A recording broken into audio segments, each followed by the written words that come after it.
తెలంగాణ జాగృతి సంస్థ మీ అందరికీ తెలుసు.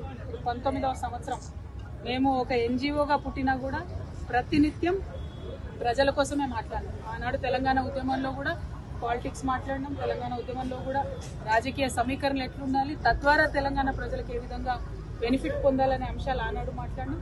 ఈనాడు కూడా మేము ఒక సివిల్ సొసైటీ ఆర్గనైజేషన్గా ఉన్నప్పటికీ రాజకీయాలు పుష్కలంగా మాట్లాడతాం. రాజకీయాలు మాట్లాడి ప్రజలకు మేలు చేయాలంటే పార్టీ ఉండాల్సిన అవసరం లేదు. పార్టీ రావాలని ప్రజలు కోరుకుంటే తప్పకుండా వస్తుంది. దాంట్లో పెద్ద ఇబ్బంది ఏం లేదు. పక్కనున్న ఆంధ్రప్రదేశ్లో 2 పార్టీలు ఉన్నాయి, తమిళనాడులో 2 ప్రాంతీయ పార్టీలు ఉన్నాయి, ఆంధ్రప్రదేశ్లో 3 ఉన్నాయి, అట్లనే కేరళలో అయితే గల్లీకోటు ఉంటుంది. సో పార్టీలు ఉండడం లేకపోవడం పెద్ద విషయం కాదు. జాగృతి పార్టీగా మారడం కూడా పెద్ద విషయం కాదు. కానీ దానికి కూడా ఒక సమయం, సందర్భం, ప్రజలకు అవసరం. అల్టిమేట్గా నాకేం లాభం? ఏ పార్టీ అయితే ప్రజలకు లాభం కావాలి, నా కోసం కాదు కదా పార్టీ. సో దానికోసమే ఈ పర్యటన చేస్తూ ఉన్నాం. ఈ పర్యటనలో మళ్ళీ మీ దగ్గర కూడా వస్తాం. అప్పుడు మళ్ళీ మిమ్మల్ని కూడా కలుస్తాం. మీ సలహాలు ఇవ్వాలి, ఎట్లా మన యాదాద్రిని డెవలప్ చేసుకోవాలి అని దాని నుండి ఒక ఆలోచన తీసుకుంటాం. Thank you. జై తెలంగాణ.